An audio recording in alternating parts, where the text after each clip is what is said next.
Alright gang, I'm showing you guys a photo, and you see the date and where it's from. This is from World War II, of the gentleman that I purchased my current house from. Of course, I've been in this house for 15 years, and unfortunately this gentleman and his wife have both passed. When I first came to look at the house, it was full of books, a lot of old vintage stuff from World War I, World War II, and talking with him, he brought it all back from the war. The World War I stuff was primarily trench art. Now, the item I'm fixing to show you was actually in the shed. When I brought my son over a couple days later to see the house, he wanted to go into the shed, so we walk into the shed and he sees this item. This is a German helmet that the previous owner of my house brought back from World War II.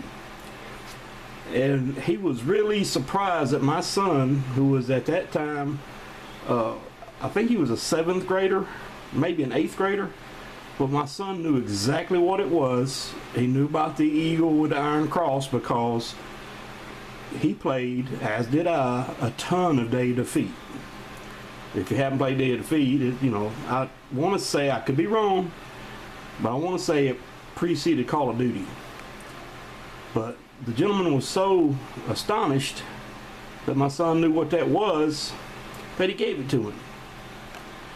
Now, the helmet is in awesome condition, but unfortunately the time it sat in the shed, all the lining rotted out.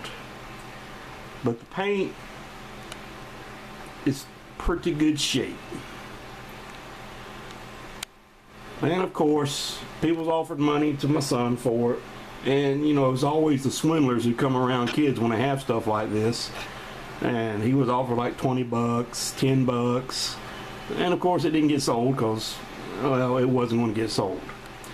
This helmet came to the store. It was pulled off. I can't recall if it was his 2nd or 3rd battle he was in, but he picks the helmet up and brings it home. Well, I guess he sent it home. I don't think he brought it all at one time.